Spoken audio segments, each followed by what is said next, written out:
All right. Hello, everyone. Good evening. Hope y'all are doing well. So, welcome to another episode of the Funnel Doctor podcast. I just made that up, or should I call it marketing champs or whatever we want to call it. But we have a great guest here that'll be on with us in 1 second. See some folks jumping on. Do me a favor, when you jump on, please share this out, drop a comment. Let us know where you're tuning in from. Like I said, drop a comment, share this out, put in someone's DM. All folks that need to be here in this conversation, make sure that you are inviting folks. All right, let me see.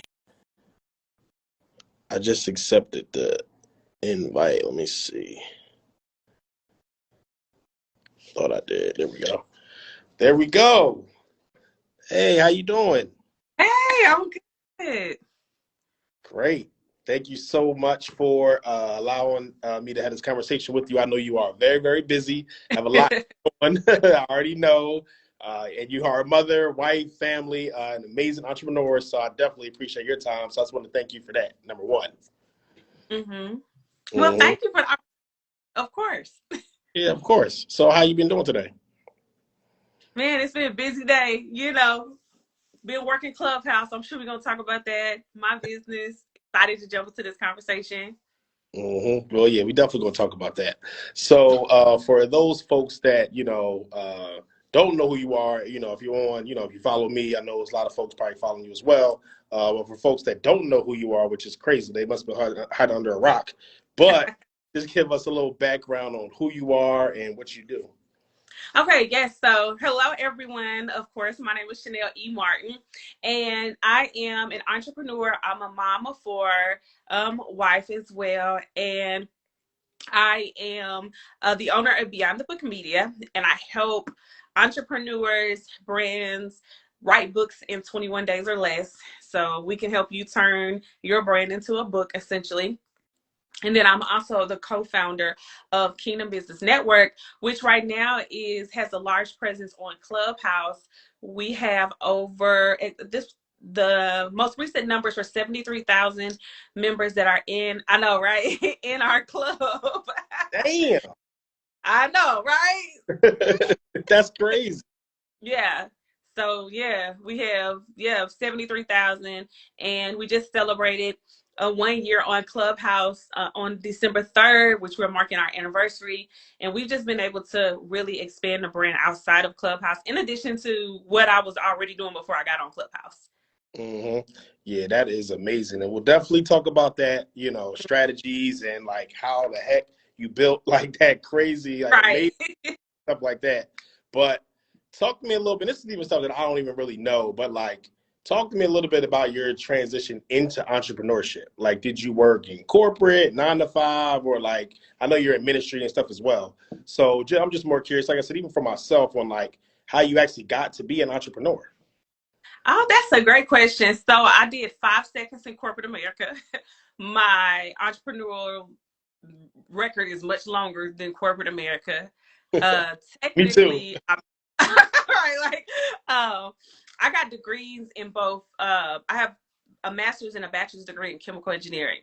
So I studied chemical engineering. I attended Clark Atlanta University, Georgia Institute of Technology, and then I got my master's degree at North Carolina A&T State.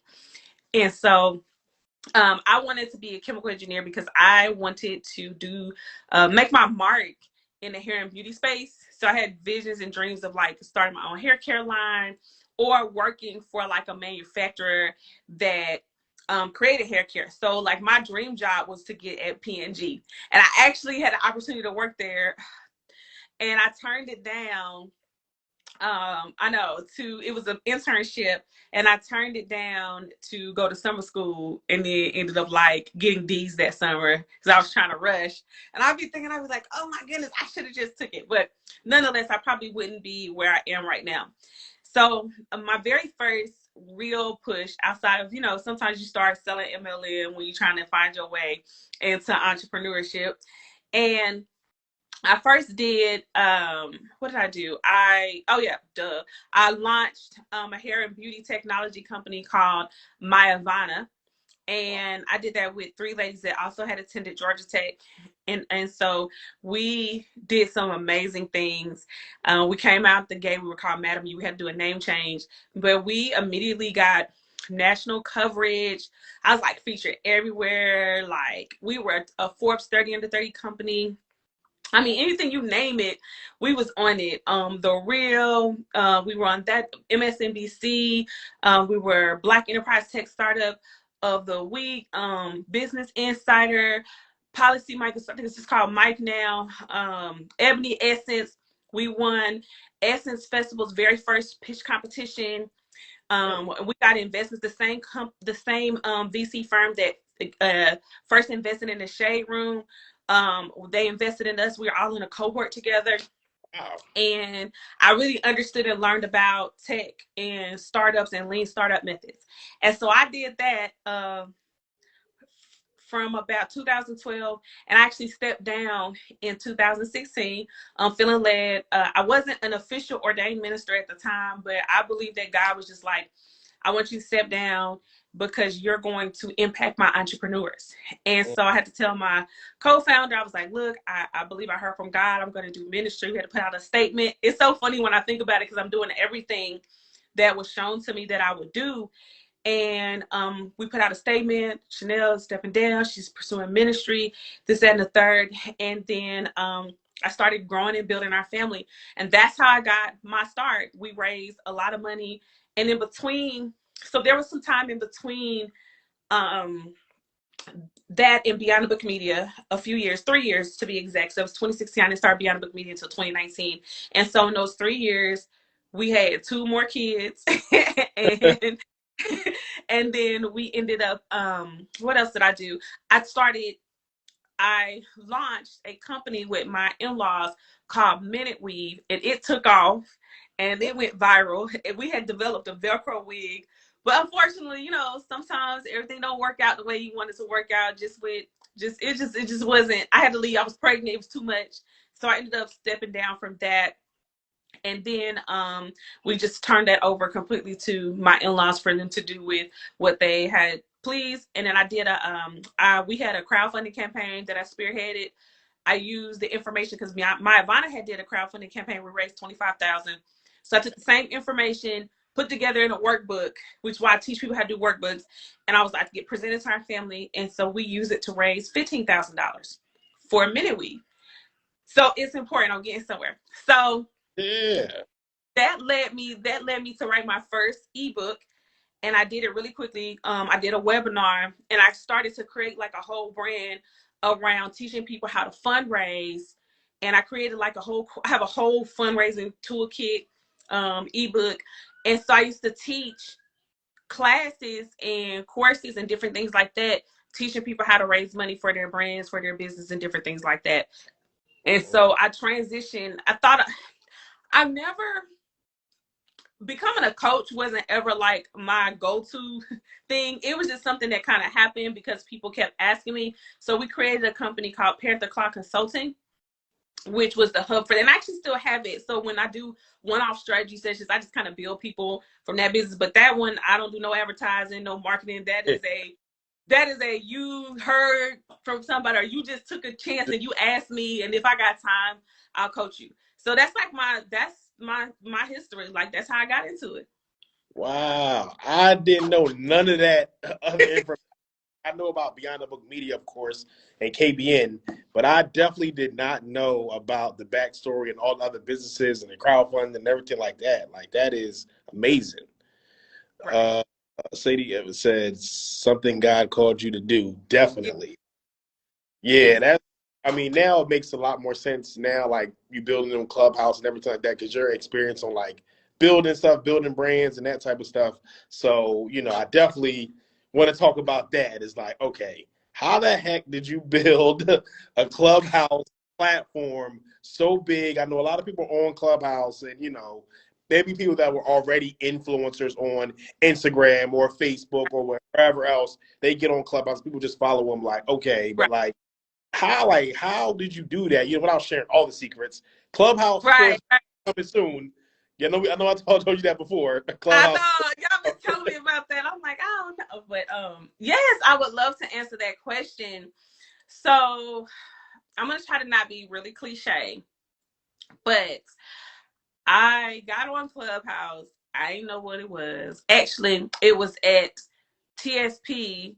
We were having one of our quarterly sessions, and my friend got me an invite. And like, I'm sitting in my hotel room waiting for like that night, and I jump on. Now, before that, I was already thinking about pulling like Christian entrepreneurs into like a space or a place because I had already started doing and fostering an environment. I had them built in my email list, and then they would come. I would do these Zooms, these pop-up prayer Zooms, and we would have like 100 people. We would max out like the 100 people. It didn't take much advertising.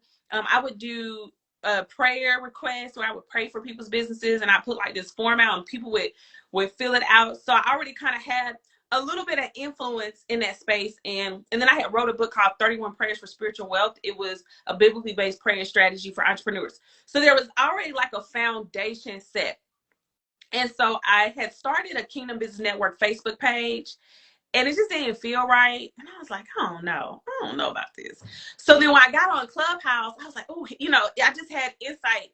I felt like, I don't think I've ever shared this. So I was on Instagram really early. I probably should have way more followers than what I have. Like, I was an early adopter to Instagram. I had an iPhone early, and I got on Instagram. But I didn't really take it seriously. So I always feel like I missed my opportunity to kind of be a first user, early adopter to Instagram. And I said I wasn't gonna mess that up again. So I looked at Clubhouse. I was like, and I was one of the first people on Facebook too, because I'm the same age as Mark Zuckerberg. So I was in college. I was in college when he created it, right? So I always felt like I never really took social media seriously. I just kind of whatever, I don't really need it. So when I got on Clubhouse, it was like, here's an opportunity to like be in something first, because I understand that when you're first in it, you come before the algorithms. They're happy for you to just be here. So that's what I was thinking. So I said, okay, I'm gonna start this Kingdom Business Network club. I didn't know what I was doing. I didn't know what it would be. I didn't know if anybody would join. I just was like, you know what, at the bare minimum, we'll start it. So I start the club, and at the time, I took my friends that I've known that helped me on Facebook inside of stuff I was doing for Beyond the Book Media. And I was like, hey, y'all want a room? It was almost like I just knew what to do with it. I treated it like a radio network because I worked in radio for like 5 seconds as a radio personality. So I treated it like a radio network. I just remember I was like, okay, this just seems like podcast and a podcast radio network. And I just need to make sure that we always have content going. So I said, we need to be creating stuff. So at the time, my friend JD, he started a room called Coffee and Conversations inside of Kingdom Business Network. That was the first room, and he started getting on there every day. Wow. And I would get on there with him. And because we were like the first type of club on the network, Kingdom Business Network, and the name was just, who don't want to be a part of Kingdom Business Network, right? So we started, and then like JD, he was just real. He was just real. He didn't care who he invited. He was just pinging all these celebrities to come into our club, like Christian influencers, celebrities, pastors. They were all coming in there. He was pulling them up on stage like he didn't care. So I feel like what that did was that room used to be like 500, 600 people used to be in. This is the early days. And so we would say, just join. So like I would come every time I would come in there, and I wasn't really trying. I didn't understand. I just wanted to put other people on. I wasn't really worried about it. So then JD would bring me up to the stage. So I'm up there with all of these influencers, and me and him both grew our Clubhouse following very quickly. I think I have about 24,000 Clubhouse followers. And then we started telling people to follow Kingdom Business Network. And this is before he had his own club. Anybody had their own club, so they didn't even know. So everyone started following us. Then after that, I would say maybe 2 weeks after that, I launched my own room called Prophetic Planning for Your Day. And I have a book, this book right here. I'm sold out though, y'all. I have created. What's the link? Put the link down there. I'm sold out. So we ended up I ended up creating that journal, and I heard God say, like, get on Clubhouse and teach people how to journal. And I was like, what? Teach people how to journal? Oh no. So I just tried it. I didn't think anybody was gonna show up. And we had like maybe 150 people just automatically came in. And I was like, what? I might be onto something here. So then I just was like, we're gonna do this every day. I'm just gonna see how it goes. Probably about the second or third day in, I met who is now my co-founder, Chandler, Pastor Chandler Bailey, and he came in and he came up to the stage because we invite people, and I don't know what he said, but it sounded good, and I was like, man, he really know what he's talking about. So we ended up talking to each other in DMs about what I was doing. And I was like, hey, you want to come back and be a moderator? That was back in the day when I used to let everybody be a moderator. You know, y'all remember how? Yeah. You want to be a moderator? We're looking for some men to join because it was just me and my homegirls at the time. And he ended up agreeing. So he started coming in, and then I learned more about Pastor Chandler's background. He actually had a degree in, I'm probably butchering this up, in like media or Christian media. And I was like, wait a minute. And he was a pastor. And he had he has his own record label, and he's in his own media company. So it just felt like a really, really good fit for him to be a part of what I was building. And so honestly, I prayed. We actually in a Clubhouse room, Ephraim had room about why do Black people not partner or have partners, or why are Black people trying to build business on their own? I was in that room, and it was in that room I was so convicted because I was like, I ain't never having no partners. Da, da, da, da. I was so convicted, and I remember praying. I said, God, am I supposed to have a partner? And then clear as day, I heard God tell me, Chandler Bailey is supposed to be your partner. I didn't really know him like that. I had just met him on Clubhouse. I'd never met him in person. We had no prior relationship. Now, I wasn't opposed to that because, like I said, I came from the tech background, Ryan, and it is common in the tech space for you to bring people on as co-founders that you don't know. So when we started Myavana, I knew one person, the person that I reached out to help start the company. She brought the other two co-founders in. I had no idea who they were. So you know what I'm saying? The concept wasn't foreign for me. Like, I didn't have to know your mom or your dad. I was just like, okay. So, and then once we were still growing, but I feel like we really started forming this into like a business when I brought Chandler on. That's an amazing story. If y'all getting value out of this, please drop something down, drop some emojis, some hearts, something. I see Lindsay's here. Lindsay put some fire emojis. I think Chandler is actually here. He commented. So that is great. That is an amazing story.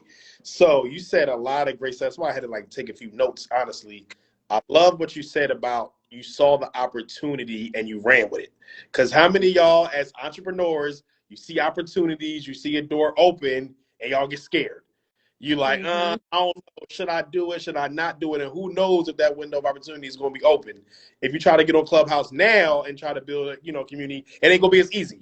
And we saying, day when we did moderators, that was just last year. That wasn't like years ago when Facebook first started, Instagram first started. So you definitely have to be on it. If you see an opportunity, you have to seize it. You have to seize the opportunity. Also, what I love about you is you're not scared. Even when we talk about something you're about to do, a launch or whatever, it's like you're never scared, at least to me, in your mind, whatever, we all have fears or whatever, but like you're not scared to, but like you said, I just did this and I tried it and it worked. So how many of y'all hold yourself back by just being scared or timid or it's like, oh, I don't want to go on. People be scared to do a Clubhouse room. It's like, people can't even see you. Like you could be sitting there naked or whatever. Like it's only audio. People be scared. Like, I'm like, you scared to go and do a clubhouse room or a Clubhouse talk? Like, can't nobody even see you? Right. Like, you know what I'm saying? So I definitely love that. And, you talked about it right before you stopped talking. What I really wanted to cover was Like, what is the monetization, or what has that look like? Because of course you're an entrepreneur. You're not like someone who just, oh, we want followers, we want people in our club, and like that stuff's great. But it's like, okay, how can we turn this into revenue? How can we help more people? How can we, change people's lives? So what is like the monetization strategy been like? I know now that you are, you already been, but you're definitely considered an influencer now. Yeah. There's brand deals or like sponsorships. I'm pretty sure people have probably came to you with that type of stuff. So what is like the monetization and stuff been like? Okay. So I'm gonna get there, but I wanted to share one thing about Clubhouse. Of The course. reason why Clubhouse worked for me was for those exact reasons. I didn't have to be cute.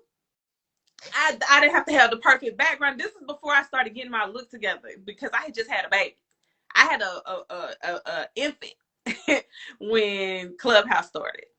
Well, when I got on Clubhouse. So for me, it was like I could be up here in a bonnet and some leggings and crust coming out the side of my eyeballs.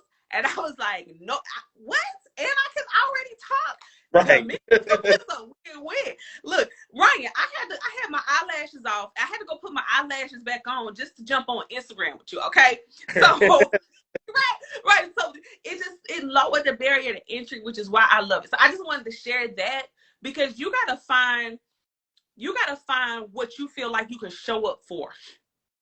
So if that's Clubhouse, whether that's Instagram, whether that's Facebook, whether that's Twitter, when you're trying to, or maybe it's doing pre-recorded videos and doing TikTok. Find what you can show up for and what you can be consistent. So it's nothing. I got the gift of gab, and I knew I could be consistent at talking. So I wanted to share that. All right, let's get to this monetization strategy. So once we realized actually that this was like a business, well, I would say the first monetization strategy we did was we had got a partnership request from a company from a brand that was doing a big conference. And that's when I really realized. That was in December. I think that was it December or early January? I think it was early January or December. And I was like, wait, hold on. Be Did like, we hold on. really wait, hold on. We really got something. And that day, Lindsay's on here. I messaged her. I was like, how does this girl get my number, my email? I said, what you think about this? Me and Lindsay got on the phone that day. I started buying domain names.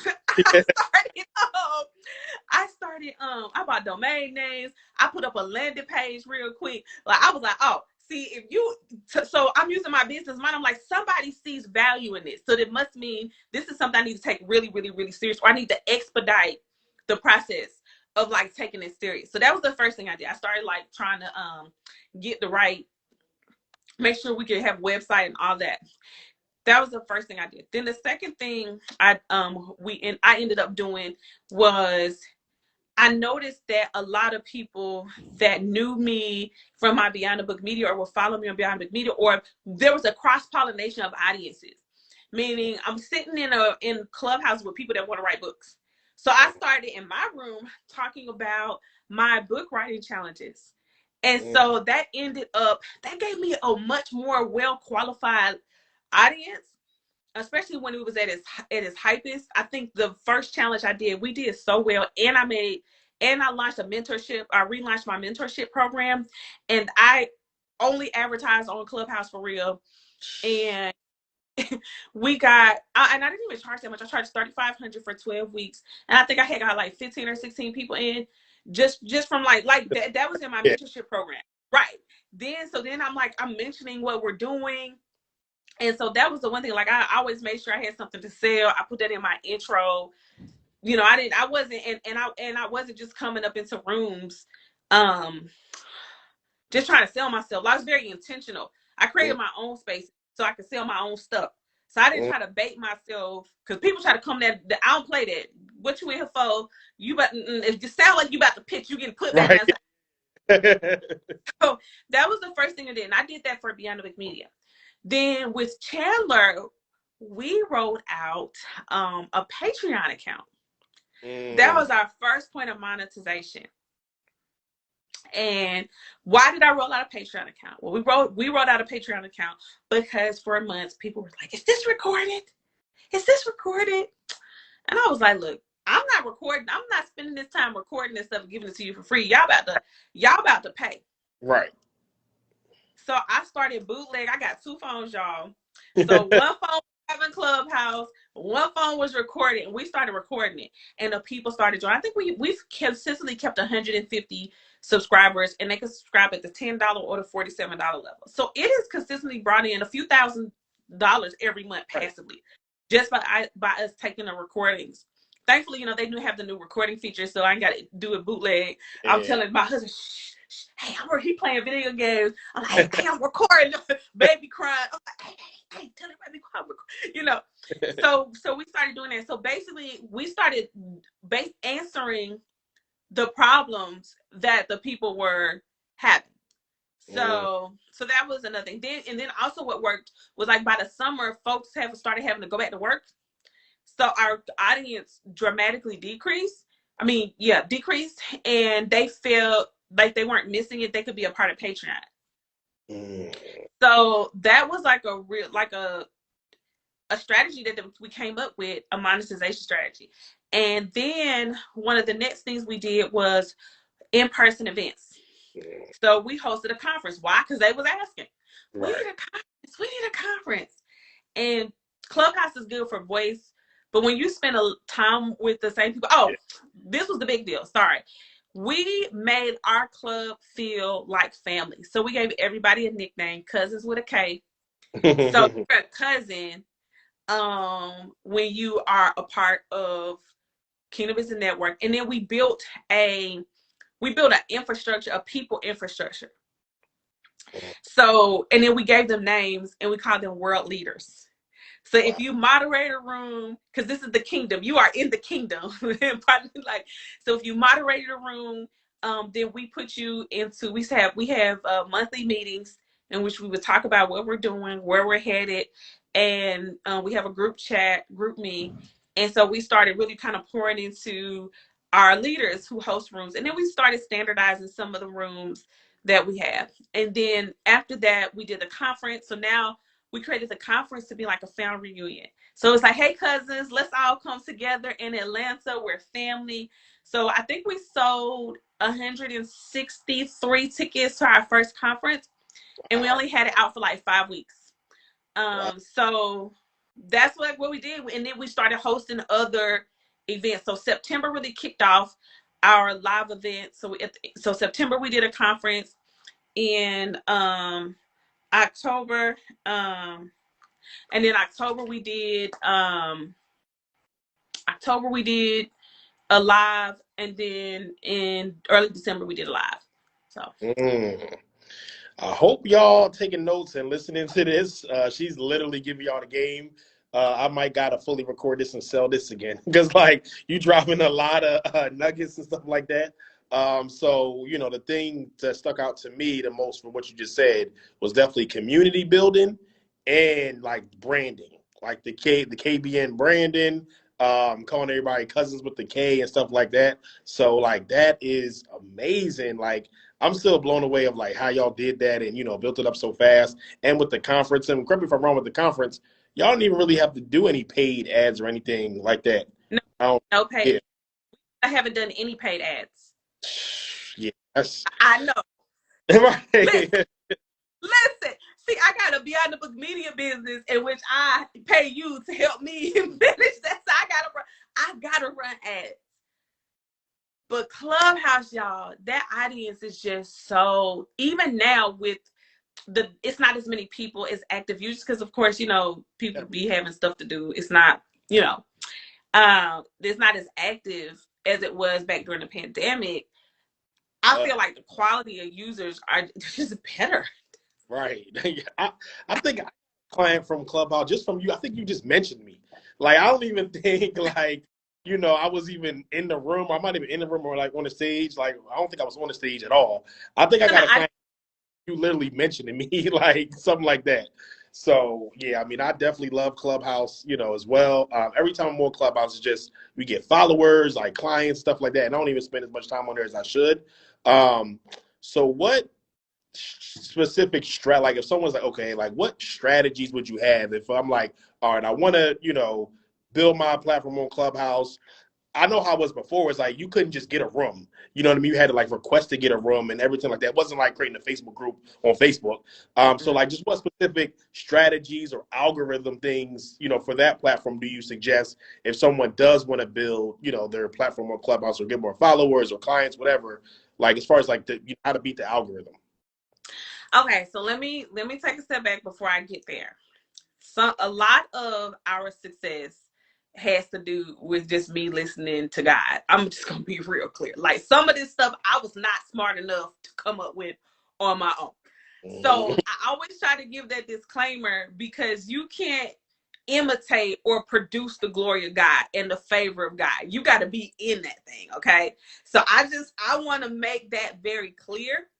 So I know we all have moments in which God wants to blow us up in a particular area. But are you going to be faithful and listen? Are you going to be afraid and pull back? Or are you going to say, you know what, God, you're telling me so? Like, we have the advantage for anybody that's a believer, you will get first rights to something.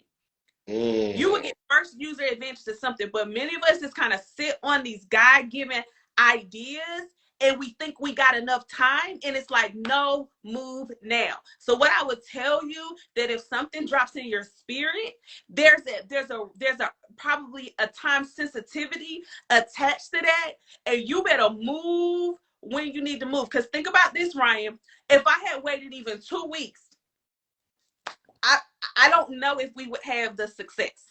Right. Now, God will set you up, but you got to have a strategy to maintain it. So you still got to do your part. So we're going to talk a little bit about that. But I wanted to say that because I think sometimes we're looking for like a secret sauce or a cheat code. And I'm like, look, Holy Spirit is my cheat code. So I'm not sure what you believe in, but that's the best one to have, though.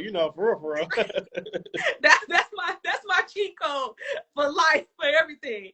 So I will say that. So just as far as like, if you're really trying to, first of all, Clubhouse has evolved and it's actually better now.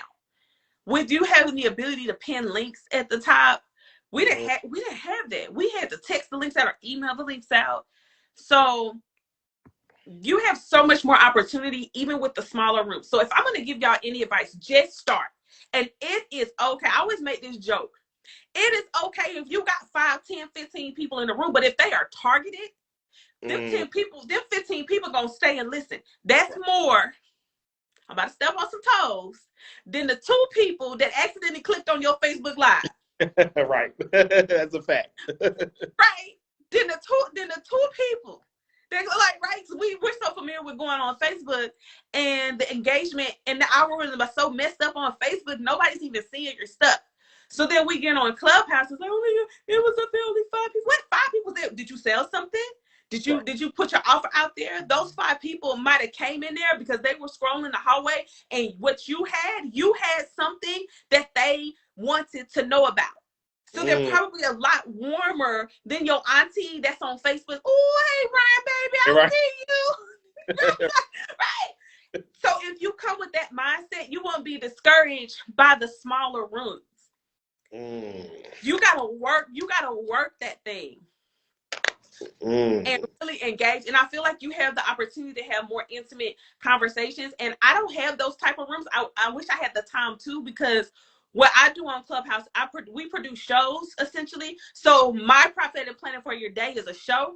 So it's very strict, But if I had the time, I would do more.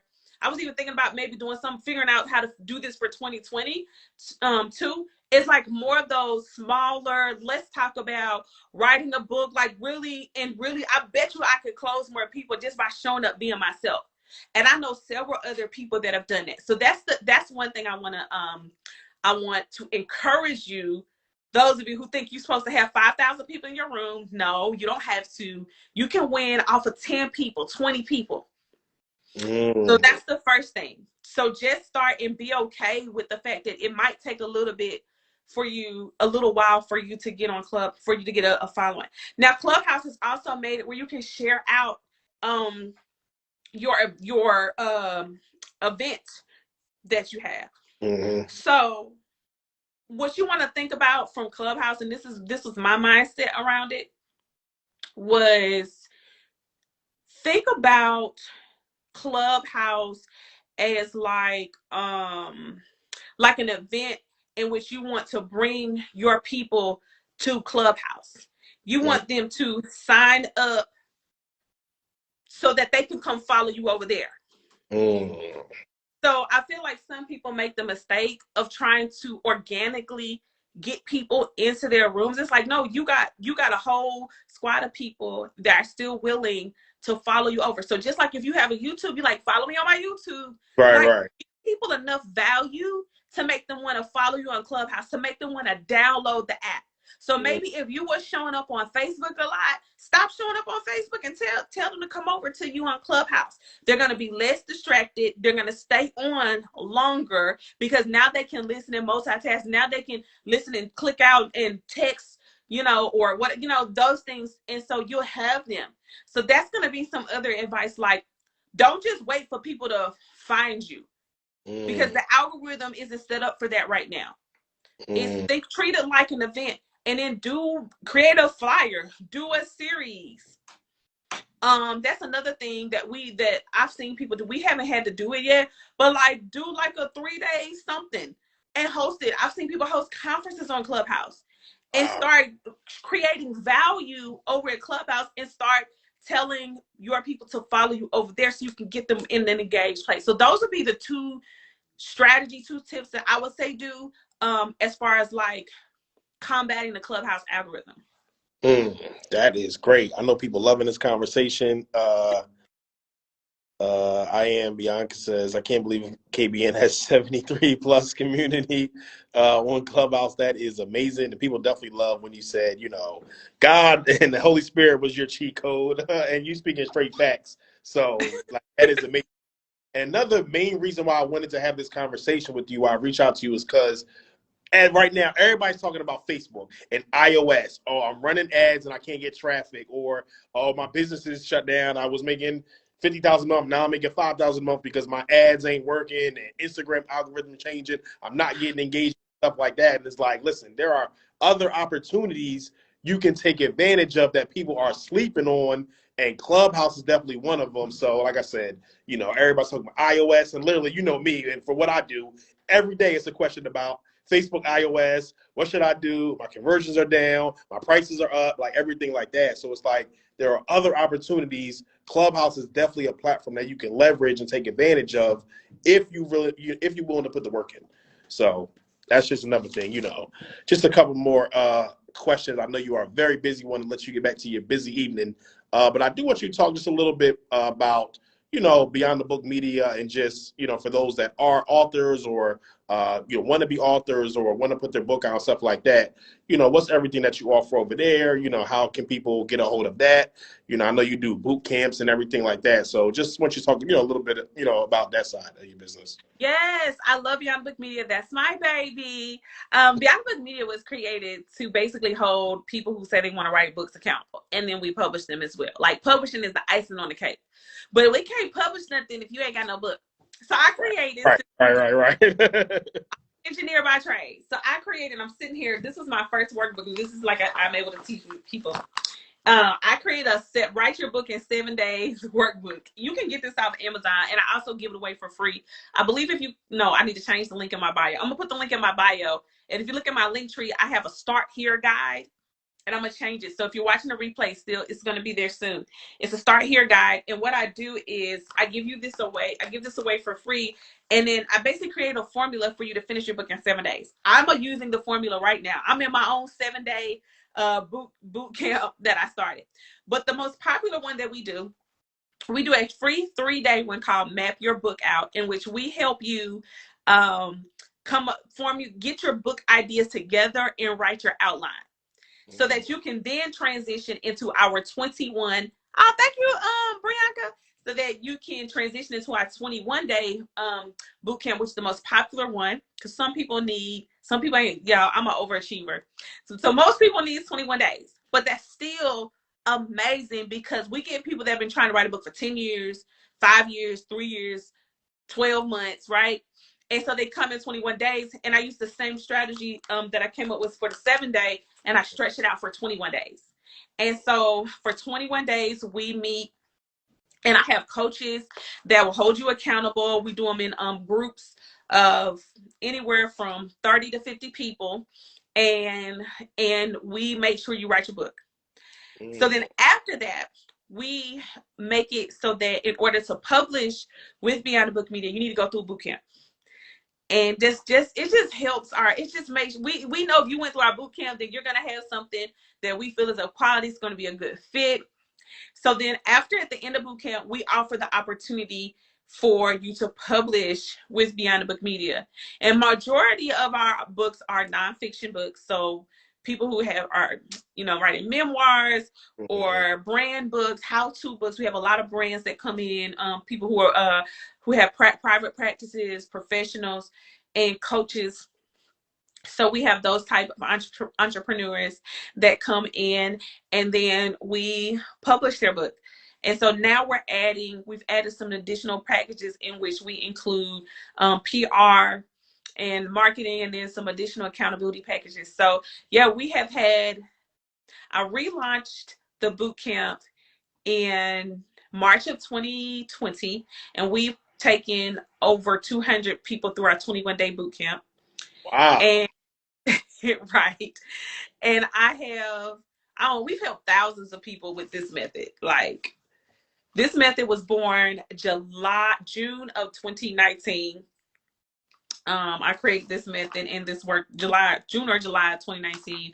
And we just have had a lot of success. I believe we currently have about 84 authors that we're partnering with to help publish their books.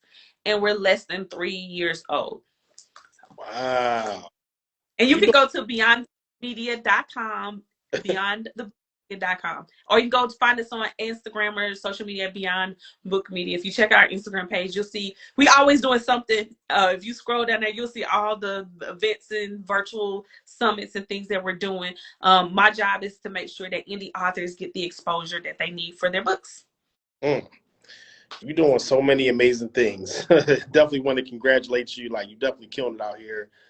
So my last question is just, like you talked about a little bit, but like, what's next? What should people look for? KBM, Beyond the Book Media? Is it another conference? Are you doing another boot camp? Or, like, what else do you have going on for 2022?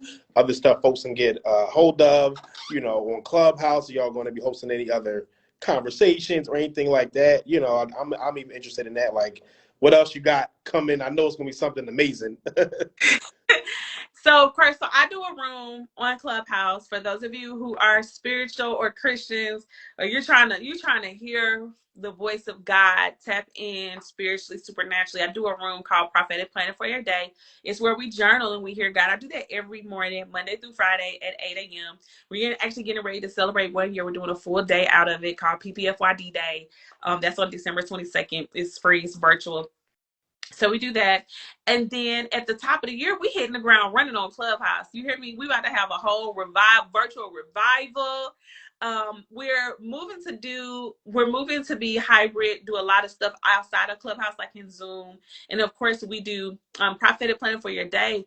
We do what's called PPFYD Live, so Prophetic Plan for Your Day Live. They are live experiences in which we take our Clubhouse experience and we do it live. And we've done that 3 times. So we are looking to find more cities that are interested in bringing our show to their city, so their ministries, churches, because it's a great experience. Yeah. And we're solidifying tour dates for that. And then, of course, Beyond the Book Media, look, if you need to write a book, I got another boot camp coming in February. We got Map Your Book Out, and Ryan, I'll be calling you soon. We got Map Your Book Out coming at the end of January, and you can get into the loop and finally finish your book. And if you hesitate on the fence, you're going to see an ad. It's going to show up in your feed somewhere. If you click on something or you go to the website, you're going to get retargeted. So just be prepared for that. If you don't sign up, we're going to get you to sign up. So right. You're going to get retargeted. We just letting you know. So Brian, I'm gonna hit you up. I'm feeling something about YouTube. I saw you did some YouTube ads out there. I don't know. I might be ready. It might be time to take over the whole entire internet. Like, why not?